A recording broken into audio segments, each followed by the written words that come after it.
The hands of Dulcie trembled so much that the envelope almost fell to the beaten earth floor of the porch. The paper was yellowed, the edges eaten by time, and the postmark marked a date from 25 years earlier. But it was the handwriting on the envelope that made her heart stop. It was Anaklito's handwriting, that slanted, tight lettering that she would recognize among 1,000 others, even after 25 winters. "This can't be," she whispered, sitting down suddenly on the wooden bench, as if her legs had forgotten how to hold her up. Inside the envelope was a sheet folded in 4, and on it words that Dulcie had waited a lifetime to hear, and that had arrived too late to change the past. But perhaps, just perhaps, still in time to change what remained of the future. To understand the weight of that letter, it is necessary to go back 25 years, to a village cut through by a gentle river, where 2 young people loved each other in the simplest and truest way that exists, and where a silly mistake, a village name similar to another, almost erased that story forever. Come with me and I will tell you this story. The village of the gentle river was small, surrounded by cassava fields and green pastures, and everyone knew one another by name and by family history. Dulcia was 19 years old when Anaklito reappeared in her life, not as the skinny boy who played with her by the riverbank, but as a young man with broad shoulders, hands calloused from honest work, and a quiet way of looking that said more than any words. He worked on her father's land, su Femino, a man hardened by debts and by pride. Firmino saw in Anaklito only a farmhand, a young man without land and without a name of weight in the region, and he never imagined that his daughter would fall in love with him. But love does not ask for permission. It was on a harvest afternoon that Dulcie handed Anaklito a mug of fresh water, and the fingers of the two touched for a second longer than necessary. Neither of them said anything that day, but both of them knew. In the following months, the meetings were few and stolen. On the way to the chapel on Sundays, at the hour of taking the cattle to drink water, and a laugh exchanged over the fence, until Firmino found out. "You think I raised my daughter so she could take up with a farmhand without possessions?" he shouted, holding Anaklito by the collar of his worn shirt. "Get out of here before I lose my patience." Dulcie cried, hidden in her room, and it was there that her mother, Dona Auxiliadora, a woman of gentle speech but firm gaze, entered and sat down beside her. "Your father is afraid, my daughter," the mother said. "Afraid of seeing you go hungry the way he went hungry. That is not meanness. It is an old wound, speaking louder than reason." Anaklito, however, did not give up so easily. He went to Firmino, head held high, and made a proposal. "You are right to distrust me.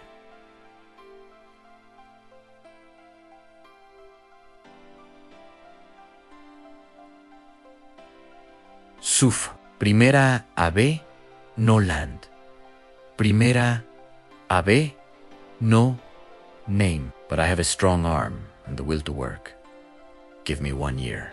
I will go to the Santa Clara farm in the green lowlands, where they say they pay well for those who know how to handle cattle. I will save money.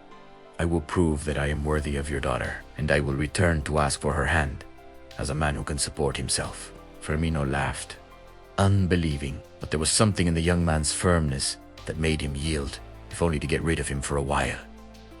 1 year, Firmino said, "not 1 day more. And if you return empty-handed, I never want you near my daughter again." In the days leading up to the departure, Dulce could barely sleep. She helped her mother with the household chores, with her mind far away, her eyes fixed on the dirt road that Anaklito would travel. On the eve, he appeared hidden near the backyard, risking another lecture from Firmino, just to say a proper goodbye. "You didn't need to come," she said, trying to seem strong. "If my father sees you here again, the trip won't even be necessary." "I know," he answered, smiling slightly, "but I wouldn't have been able to leave without looking into your eyes one more time." At the farewell, by the riverbank, Anaklito held Dulcie's hands and promised to write every week. "Each letter will be a piece of me coming back to you," he said, "and when I truly return, it will be to never leave you again." Dulce kept those words as one keeps a jewel, and the letters truly came, week after week, telling of the hard work on the distant farm, of the longing, of the plans for the future. Dulcie answered every one, telling the news of the village, the growth of the younger siblings, and repeating, in each letter, that she would wait as long as necessary. But Fermino's health began to fail, a cough that would not go away, a body that grew thinner month by month, and the debts of the land that piled up because he no longer had the strength to work. Donna Auxiliadora hid the despair behind a tired smile, but Dulce saw the house falling apart little by little. It was then, in the 11th month of the promise, that Anacleto wrote the most important letter of his life. In it, he told that he had saved enough money not only to support himself, but to help pay the debts of Dulce's family, and that he would return in a few weeks to ask for her hand in marriage before everyone. He wrote the address carefully, village of the Gentle River, and handed the letter to the post office clerk of the Green Lowlands, with a heart full of hope. What Anacleto did not know was that there were two villages with almost identical names in that region, separated by many kilometers.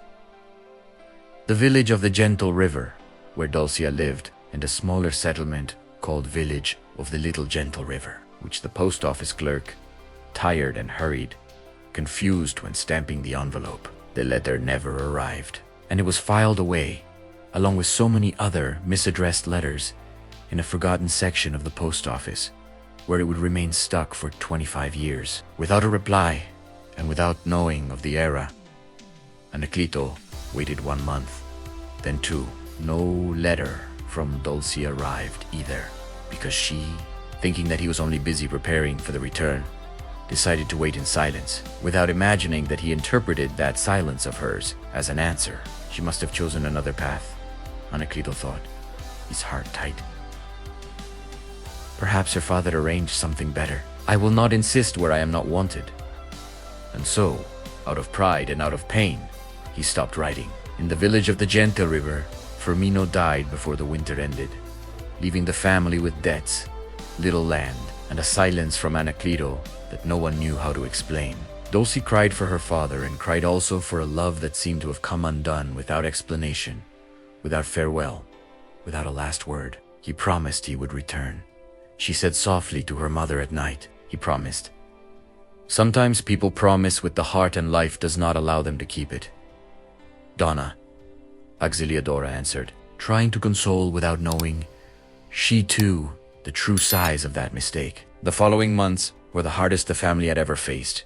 Without the father's support, and without any news of Anacleto, Dulce took on the role of the family's provider. She sold the few jewels her mother still kept, learned to cut and sew clothes with an older neighbor, and began to spend nights bent over the fabric, her fingers pricked by the needle, so that the younger siblings would not feel hunger or shame at the village school. There were nights when she still went to the riverbank, to the same place of the farewell, only to sit and imagine that she heard footsteps approaching.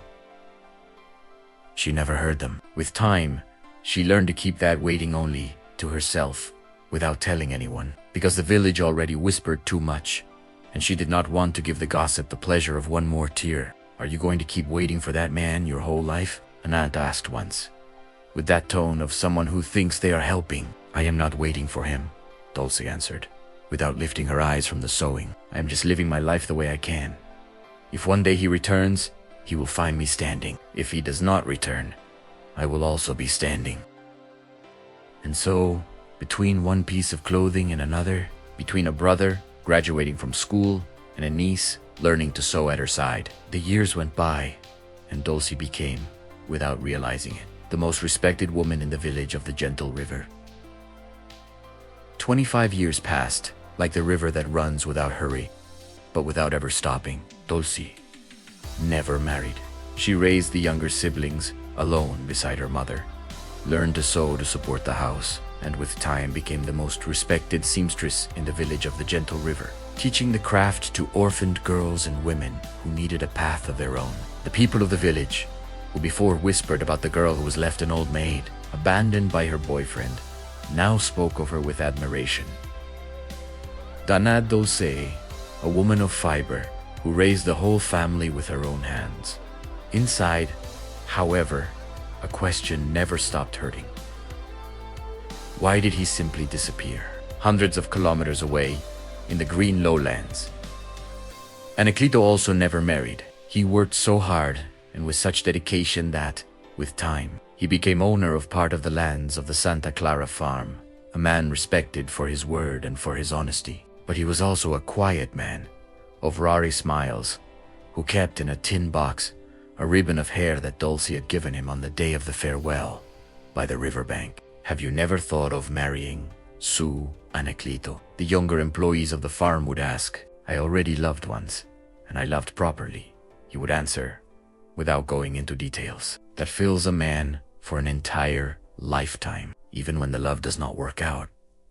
On the days of greatest longing, he would take the tin box, remove the faded ribbon and review, in his memory, every detail of that farewell by the riverbank. He never told anyone the true reason for Dulce's silence, because not even he himself knew the reason. He only knew the pain, and the pain, with time, he learned to transform into work earned for land, into respect earned by honesty. You work too much for a man who has no child to leave an inheritance to. The oldest foreman of the farm told him once, "I have my employees, I have the land, and I have a memory that still makes it worthwhile," Anacleto answered, with a rare half-smile. It was in that same year that a young post office employee named Rosendo began working on the renovation of the old regional post that served both the green lowlands and the region of the Gento River, grandson of a former mailman. Rosendo had grown up hearing stories from his grandfather about the importance of a well-delivered letter, about how a piece of paper could carry the weight of an entire life. During the renovation, in a warehouse locked for decades, the workers found sacks of moldy, forgotten correspondence, with old labels of address not located. Rosendo, moved by a curiosity that was almost reverence, asked to review the material before it was discarded. It was among hundreds of yellowed envelopes that he found Anacleto's letter, addressed by mistake to the wrong village, stuck for 25 years. He did not open the letter, respecting what was not his, but he read the sender and the recipient, and something inside him said that that could not simply be thrown away. Grandpa always said that a mailman does not deliver only paper, Rosendo thought. He delivers a promise. He delivers time. This here deserves to arrive, even if late. The head of the post, a practical man who only thought of meeting the renovation deadline, saw no reason for so much effort. "That there is old paper, Rosendo. Send it to the trash with the rest, and let's finish this job soon." "Give me just 2 weeks, boss," Rosendo asked. "If I can't deliver any, I'll throw everything away with my own hands." The boss, between a sigh and a nod of the head, left it up to him. Rosendo sorted dozens of letters with confused addresses, but it was Anacleto's that most caught his attention. Perhaps because of the careful handwriting, perhaps because of the date so distant, he spent weeks investigating, asking the oldest residents of the village of the Gento River if anyone still remembered a Dulce, daughter of a certain He knocked on the wrong door, heard stories of other families, rode leagues by bicycle along the dirt roads between one village and another, always returning at the end of the day without a certain answer. It was an old neighbor who, finally, confirmed. "Dulce, the seamstress. She lives in the same house as always, near the chapel. Good woman, raised the whole family alone." With his heart beating strongly, knowing that he carried more than an envelope, Rosendo went to Dulce's house. "Are you Dulce, daughter of the late Sue Firmino?" he asked, taking off his hat. "I am the same," she answered, distrustful. "We found this, kept by mistake for many years. I thought the lady had the right to receive it, even late, and it was there, on the porch." That Dulce opened the letter that would change everything she thought she knew about her own past. Inteleter Anacleto explained every detail. The money saved, the plan to return, the marriage proposal, the promise never to leave her again. It ended like this: "If this letter reaches you, know that I never stopped loving you for a single day, and if it is too late, at least know the truth. I never ran away from you. I only got lost on the way back." Dulce cried, as she had not cried in years. She cried from anger at the lost time, cried from relief at knowing she had not been abandoned, and cried, above all, from a hope that she had already buried long ago. Is he alive? She asked Rosendo. Her voice choked. I cannot say, Donna Dulce. But the sender is from the Santa Clara farm in the Green Lowlands. If the lady wishes, I can help find out. That same night, at the Santa Clara farm, Anacleto, already with gray hair, sat on the porch as he did every night, looking at the horizon and holding the old ribbon of hair between his fingers, without imagining that many kilometers away, his name was being spoken with tears of hope. Rosendo did not stop there. He took the information about the Santa Clara farm to a colleague at the post office of the Green Lowlands, who confirmed, yes, there was an Anacleto, a respected farmer, living alone for decades. Dulce wrote, with her own trembling hands, the first letter in 25 years.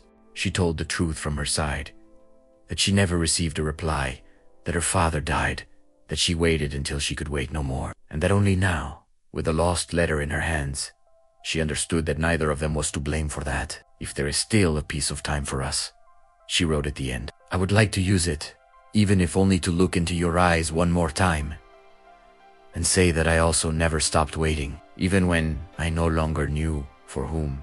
The letter arrived at the Santa Clara farm 2 weeks later, delivered by another mailman, but the effect was the same as 25 years earlier.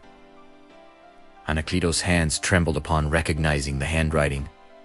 He did not think twice. He packed a small bundle, asked a trusted employee to take care of the farm for a few days, and set out for the village of the Gento River, the same path he should have traveled a quarter of a century earlier. When he arrived, he found the village different. New houses, faces he did not recognize, but the river still ran gently as always, and on the porch of a simple house near the chapel, he found Dulce sitting, as if time had agreed to wait for him as well.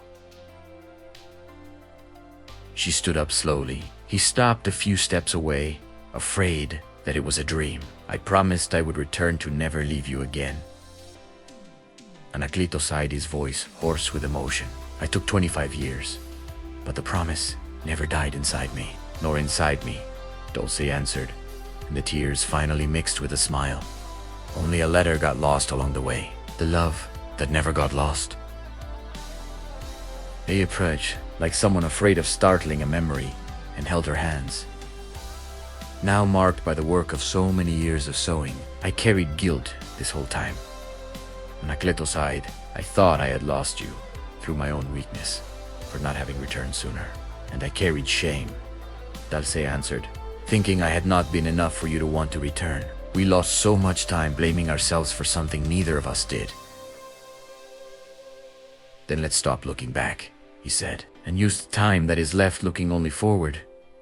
Dulce laughed, a laugh wet with tears, and at last hugged him, feeling, after 25 years, that she was finally home. Dulce's siblings, already adults, with children of their own, witnessed the reunion emotionally, many of them hearing for the first time the complete story of that love interrupted by a simple address mistake. The entire village, which knew the fame of Donna, woman of fiber, came to know also the story behind her solitude, and the admiration only grew. Rosendo was guest of honor at the small wedding that took place months later, simple, in the churchyard of the chapel, with the right to a feast of homemade food and much conversation under the trees. The young mailman, emotional, said to Dulce and Anacleto, my grandfather always said that a well-delivered letter can be worth more than any wealth. Today I understood what he meant. Before the feast, Anacleto asked for a moment alone with Dulce's mother, already quite elderly, who still lived in the same house near the chapel. You must have judged me a great deal, Donna Auxiliadora, for having disappeared that way. I judged, yes, for many years, she answered, holding his hand with a mother's affection. But today, I only see a man who returned, and that, for me, erases any old judgment. Dulce's siblings, who grew up hearing from her scattered stories of a love that gave no explanation, now understood the reason for so many nights when they saw her looking at the horizon without saying anything. One of them, the youngest, today a family man, hugged Anacleto at the door of the chapel and said, you do not know how much this woman did for us. I hope that now it is her turn to be cared for. You can be sure, Anacleto answered. It is the only thing I most want to do for the rest of my days. Anacleto sold part of his lands in the green lowlands and returned to live in the village of the gentle river, beside Dulce, helping to support the family she had raised alone during all those years. They did not recover the lost time. No letter is capable of returning that, but they built, with the time they still had, a union as strong as if it had been born on the right day. Rosendo, for his part, did not stop searching for other recipients among the forgotten letters of that old sack. He managed to deliver 8 more, among requests for forgiveness, birth announcements, and farewells that had never been read. He kept for himself, as the greatest pride of his career, the memory of the day when a lost letter returned to 2 people the time they could still live together. This story reminds us of a simple truth that is at the same time hard to accept. Not every distance is born of lack of love. Sometimes it is fate, a small detail, a village name similar to another, that separates 2 people who never stopped belonging to each other. Dulce and Anacleto could have lived the rest of their lives holding resentment toward each other, each thinking they had been forgotten. Instead, when the truth finally arrived, even late, the 2 chose the courage to begin again instead of the comfort of remaining sad. The question remains for those who are listening. How many times do we give up on someone or on something because of a silence that may not even be an answer, only a mistake along the way? And how many letters, ours, or of those we love, still wait somewhere for the chance to be read? If this story touched your heart, leave here below in the comments what you felt, and subscribe to the canal so you do not miss the next stories we bring every week. Always with much emotion, much love, and a little bit of hope, a tight hug. And until the next story.